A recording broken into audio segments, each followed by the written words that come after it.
Hello दोस्तों, आप सभी का स्वागत है हमारे चैनल शाश्वत CGPSC CG व्यापम में। देखिए, आज हम लोग करने वाले हैं आपके विज्ञान का क्लास नंबर 30। ठीक है, विज्ञान का क्लास नंबर 30 करने वाले हैं। और आपकी आगामी परीक्षा प्रयोगशाला परिचारक, मेरे ख्याल से सबसे पहला पेपर यही होगा, है ना। हमारे छत्तीसगढ़ में पहला सबसे पहले पेपर यही होगा और इसके जनवरी में होने की पूरी संभावना है। ठीक है, जनवरी में होने की पूरी संभावना है प्रयोगशाला परिचारक को। यहाँ से विज्ञान का 60 नंबर का वेटेज है। ठीक है, हमारी क्लासेस से यहाँ से लगभग आपको पूरी तरीके से सिलेबस कंप्लीट होते हुए मिलेगा, है ना। तो जितनी भी क्लासेस हमारी आ रही हैं सबको आपको अच्छे से पढ़ना है। साथ ही CGPSC CG व्यापम और रेलवे रेलवे के लिए अति महत्वपूर्ण है ना। हमारी क्लास याद रखिएगा, रेलवे के लिए भी अति महत्वपूर्ण है हमारी क्लासेस, है ना। जैसे आप पूरा कंटिन्यू कर लेते हैं तो आपको रेलवे के लिए किसी और ठीक है स्टडी मटेरियल की जरूरत नहीं पड़ेगी। यहाँ से आपको रेलवे में, है ना, पूरा तरीके से ठीक है अच्छे से उसका जो सिलेबस है वो हम लोग कंप्लीट कर लेंगे। ठीक है, चलिए, और हम लोग आपकी क्लास को कंटिन्यू करते हैं और क्वेश्चन की तरफ आगे बढ़ते हैं। देखिए देखिए, ये आपका पहला प्रश्न है। सबसे पहले आप प्रश्न को पढ़ेंगे, फिर हम लोग उसका उत्तर देने की कोशिश करते हैं। देखिए, रेडियोधर्मी पदार्थ। रेडियोधर्मी पदार्थ कहने का मतलब ऐसा कोई पदार्थ है जो क्या करता हो, रेडियोधर्मिता के गुण रखता हो, है ना। उन पदार्थों को क्या कहते हैं, तो रेडियोधर्मी पदार्थ कहते हैं। तो रेडियोधर्मी पदार्थ क्या करते हैं, ठीक है, कुछ किरणें उत्सर्जित करती हैं, है ना। कुछ किरण विकिरण रेस ये क्या करती हैं, उत्सर्जित करती हैं। तो रेडियोधर्मी पदार्थ द्वारा उत्सर्जित होने वाले विकिरण की मात्रा को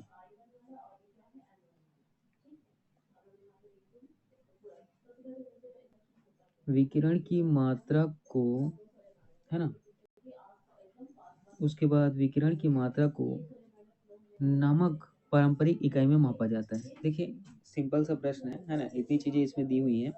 इसमें बेसिकली आपसे पूछा गया कि कोई पदार्थ है, पदार्थ किस प्रकार का है, तो रेडियोधर्मी का है। रेडियोधर्मी पदार्थ क्या करता है, ठीक है, उसका गुण क्या याद रखेंगे कि वो रेडियो एक्टिविटी अपने अंदर रखता है और उससे क्या करता है, किरण विकिरण या रेस बाहर निकालता है। ठीक है, तो इसको किस इकाई के द्वारा मापा जाता है, ये प्रश्न आपसे पूछा गया है ना। तो इसको किस इकाई के द्वारा मापा जाता है, ये प्रश्न आपसे पूछा गया है। तो चलिए देखते हैं। ए वाट, बी पास्कल, सी एम्पियर, डी क्यूरी। तो याद रखिएगा, आपका सही ऑप्शन हो जाएगा ऑप्शन डी क्यूरी, है ना। आपका सही ऑप्शन होगा ऑप्शन डी क्यूरी। ठीक है, तो क्यूरी ये आपको याद रखना है। इसके द्वारा आप क्या करते हैं, रेडियोधर्मी पदार्थों की इकाई को मापते हैं। ठीक है, उसी प्रकार पास्कल, ठीक है, पास्कल इसे याद रखिएगा आप दबाव को मापते हैं, है ना। दाब की इकाई है पास्कल। ठीक है, दाब की इकाई कौन सी है, तो आपको याद रखना है पास्कल है। एम्पियर, एम्पियर याद रखिएगा विद्युत धारा की इकाई है ना। एम्पियर क्या, तो विद्युत धारा की इकाई है, ये आपको याद रखना है। उसी प्रकार वाट, है ना। वाट के बारे में क्या याद रखना है कि शक्ति की इकाई है ना। वाट के बारे में क्या याद रखना है कि शक्ति की इकाई है। ठीक है, और क्यूरी जो है याद रखिएगा रेडियोधर्मी पदार्थ की इकाई है ना। क्यूरी के बारे में क्या याद रखना है, रेडियोधर्मी पदार्थ की इकाई है। ठीक है, इतनी चीजें क्लियर हुई। चलिए आगे बढ़ते हैं। देखिएगा, ये आपका अगला प्रश्न है ना। ये जो है आपका अगला प्रश्न है। इसमें आपसे पूछा गया है कि ध्वनि को मापने के लिए, है ना, जो ध्वनि होती है, आवाज होती है, उसको मापने के लिए कौन सा एकक या यूनिट का उपयोग किया जाता है, आपको बताने हैं। Option A decibel, option B hertz, है ना। ये आपका हर्ट्ज लिखा है, ये क्या है, तो हर्ट्ज है ना। ये क्या है, तो हर्ट्ज है। ठीक है, सी ओम और डी ओल्ट। तो देखिएगा, यहाँ आपको जो सही उत्तर होगा ऑप्शन ए डेसिबल। तो ध्वनि को मापने की जो इकाई होती है वो क्या होती है, डेसिबल होती है। और WHO के अनुसार जो स्टैंडर्ड डेसिबल की वैल्यू है ना, जो स्टैंडर्ड डेसिबल की वैल्यू है, जो सबसे अच्छा होता है या सबसे सुलभ होता है या जो सर्वोत्तम होता है, ये याद रखिए कितना, 45 डेसिबल। और डेसिबल को हम लोग शॉर्ट फॉर्म में डीबी कहते हैं, इस तरीके से लिखते हैं ना। डेसिबल को शॉर्ट फॉर्म में हम लोग डीबी लिखते हैं। ठीक है, इतनी चीजें क्लियर हुई। चलिए आगे बढ़ते हैं।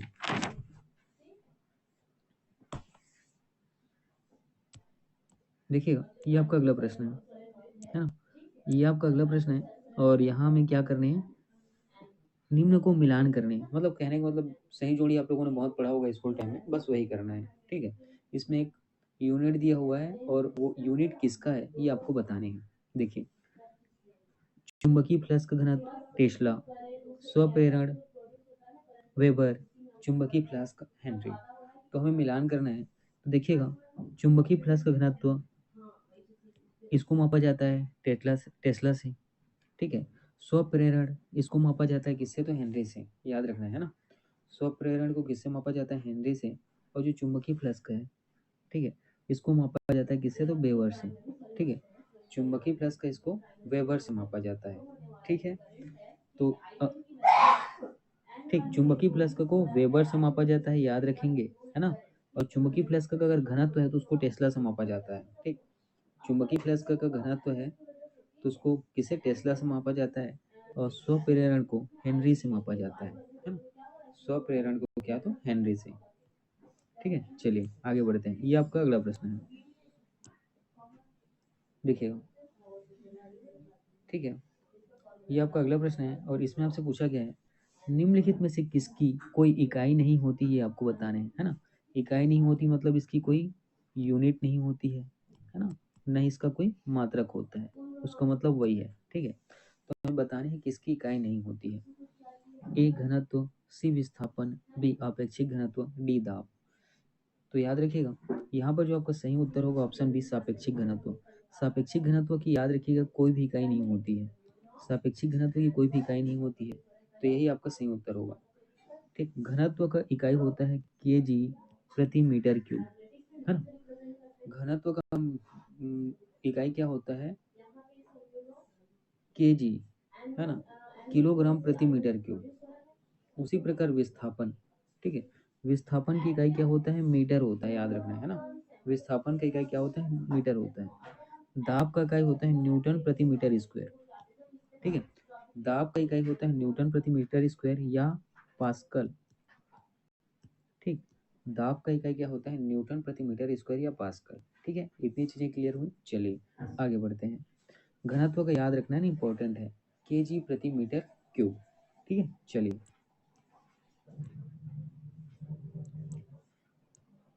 देखिएगा, ये आपका अगला प्रश्न है।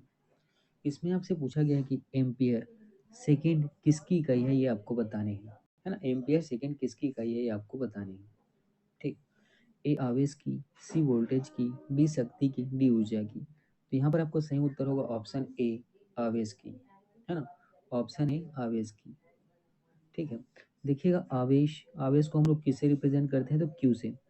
आवेश को हम लोग क्यू लिखते हैं, ठीक है? तो आवेश प्रवाह की दर, ठीक है, आवेश प्रवाह की दर, इसी को क्या कहा जाता है, धारा कहा जाता है ना? और धारा को हम लोग किसे लिखते हैं, आई से। आवेश प्रवाह की दर को क्या कहा जाता है, तो धारा कहा जाता है। आवेश को हम लोग क्यू लिखते हैं और धारा को आई लिखते हैं। तो धारा आई इक्वल टू क्या होता है, क्यू, क्यू प्रति सेकेंड। तो धारा, धारा विद्युत धारा बराबर क्या होता है, इक्वल टू क्यू आवेश बटा सेकेंड। तो आवेश क्या होता है, याद रखिएगा, है ना?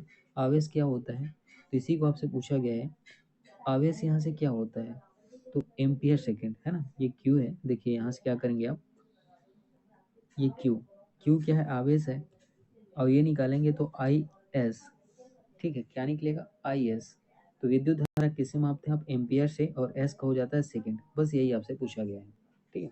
बस यही आपसे पूछा गया है। तो एम्पियर सेकेंड, ये एम्पियर सेकेंड किसकी इकाई है, आवेश की, ठीक है? चलिए आगे बढ़ते हैं। तो ये आपको याद रखना है ना?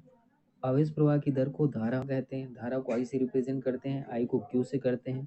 तो आई के लिए एक फार्मूला बनता है ना? विद्युत धारा इक्वल टू होता है आवेश बटा सेकेंड, आवेश अनुपात सेकेंड। तो यहाँ से आप आवेश निकालते हैं तो आपको धारा या एम्पियर सेकेंड मिल जाता है। चलिए देखिए, ये आपका अगला प्रश्न है।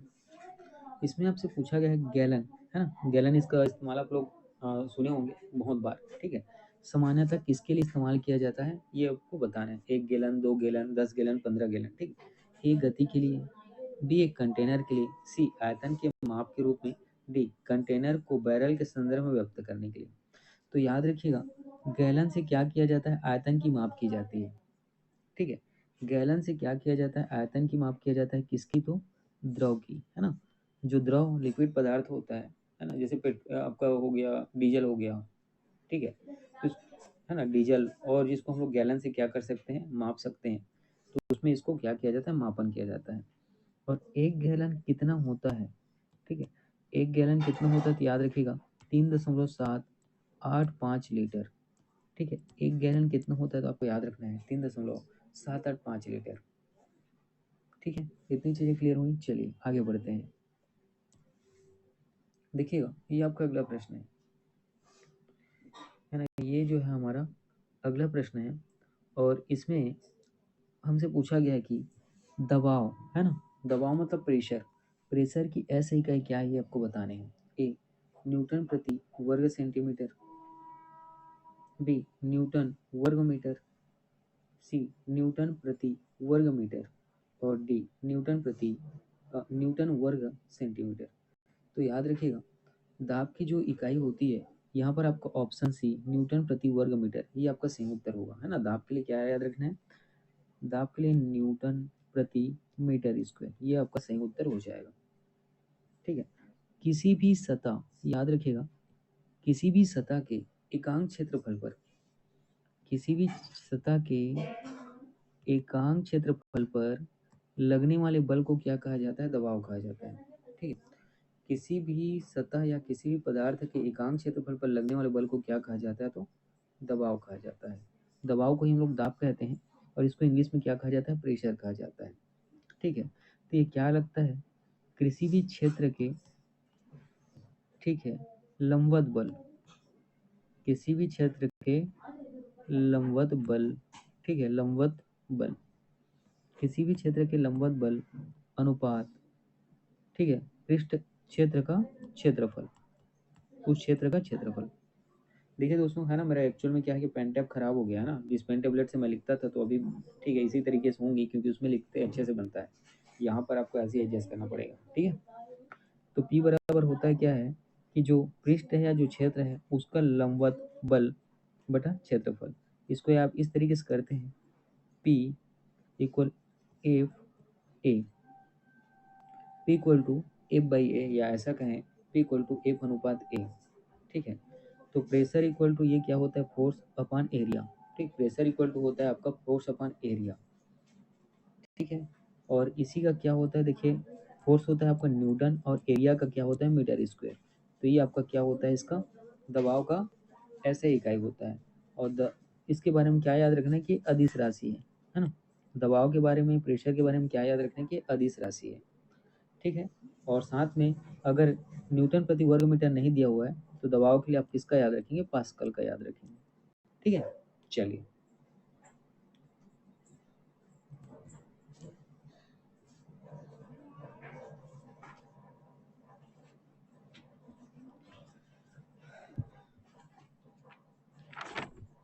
देखिएगा, ये आपका अगला प्रश्न है।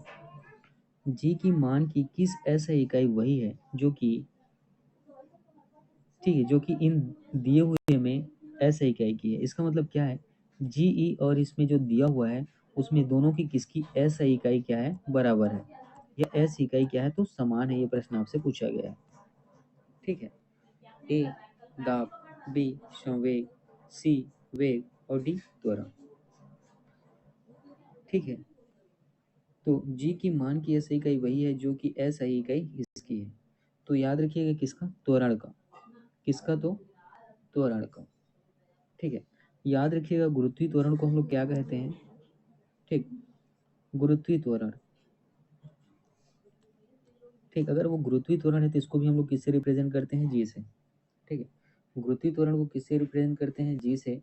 और त्वरण का ऐसा ही यूनिट, ठीक, गुरुत्वीय त्वरण जी हो गया, और त्वरण लेते हैं ए, इसका जो ऐसा ही इकाई होता है, ये क्या होता है, तो यहाँ पे याद रखिएगा मीटर, ठीक है, प्रति सेकंड स्क्वायर। क्या होता है, मीटर प्रति सेकंड स्क्वायर। ठीक है, गुरुत्वीय त्वरण जी, और आपका जो त्वरण होता है, ठीक, और जो त्वरण होता है, इन दोनों की ऐसा इकाई क्या होता है, मीटर प्रति सेकंड स्क्वायर। ठीक है, मीटर प्रति सेकंड स्क्वायर होता है। अगर जी का आपसे संख्यात्मक मान पूछे कि जी की वैल्यू कितनी होती है, तो ये होता है 9.8 मीटर प्रति सेकंड स्क्वायर। समझ में आया? तो जी की जो वैल्यू अगर आपसे पूछे कितना होता है, तो 9.8 मीटर प्रति सेकंड स्क्वायर। ठीक है, चलिए ये आपका अगला प्रश्न है।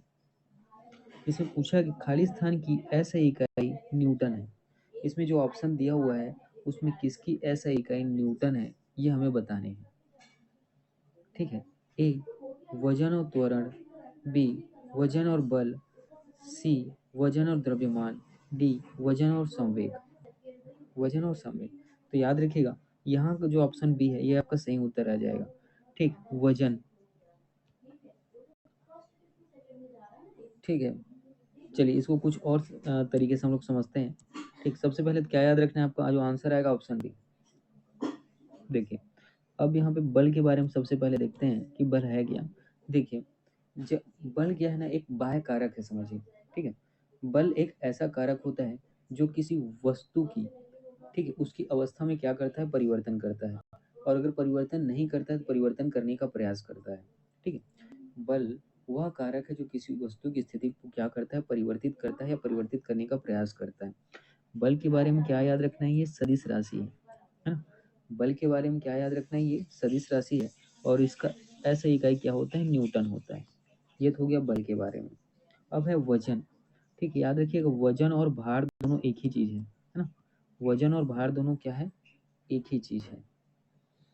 ठीक, वजन और भार क्या है, दोनों एक ही चीज है। और इसका, ठीक है, और ये दोनों भी क्या है, तो सदिश राशि है।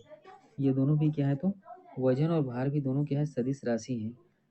ठीक है, और इसका भी ऐसा इकाई क्या होता है, न्यूटन होता है। ठीक है, इसका भी ऐसा इकाई क्या होता है, आपको न्यूटन देखने को मिलता है, या क्या देखने को मिलेगा, मीटर प्रति सेकंड स्क्वायर। ठीक है, मीटर प्रति सेकंड स्क्वायर। तो न्यूटन इसका भी और न्यूटन इसका भी, ठीक है, दोनों क्या है, बराबर है। ठीक है, चलिए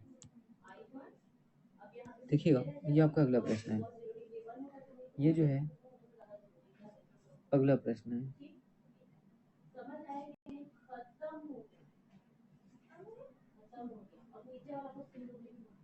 ठीक है, ये जो है क्या है, तो आपका अगला प्रश्न है। और चलिए इसको देखते हैं, है ना। इनमें इनमें से किन युग्म की ऐसा इकाइयां समान है ना। पिछले क्वेश्चन के बराबर ही है और ये लगभग वही क्वेश्चन है। ठीक है, ये लगभग वही क्वेश्चन है। तो यहाँ पर, है ना, अच्छा हाँ, देखते हैं बल और दूरी, है ना, इसमें अंतर है। ठीक है, देखिएगा बल और दूरी, सी बल और दाब, डी संवेग और बल, और डी कार्य और ऊर्जा। तो याद रखिएगा कार्य और ऊर्जा की ऐसा इकाई क्या होती है, समान होती है। ठीक है, कार्य और ऊर्जा की ऐसा इकाई क्या होती है, समान होती है। कार्य की ऐसा इकाई क्या होती है, जूल होती है ना। जूल को हम लोग क्या कहते हैं, कैपिटल जे के द्वारा लिखते हैं, है ना। जूल को हम लोग कैपिटल डी के द्वारा लिखते हैं, या ऐसा कहें जूल का जो मापन क्या होता है, ऊर्जा का मापन क्या होता है, जूल होता है। ये किसके बारे में बात हो रही है, कार्य और ऊर्जा दोनों के बारे में। ठीक, कार्य का क्या होता है, जूल होता है, और ऊर्जा का भी क्या होता है, तो याद रखिएगा जूल। जूल को कैपिटल जैसे हम लोग लिखते हैं। ठीक है, और याद रखिएगा इन दोनों का अगर विमी सूत्र आपसे पूछा जाए, कार्य ऊर्जा का विमी सूत्र अगर आपसे पूछा जाए, तो ये क्या होता है, याद रखिएगा M L two T minus two. ये आपको याद रखना है।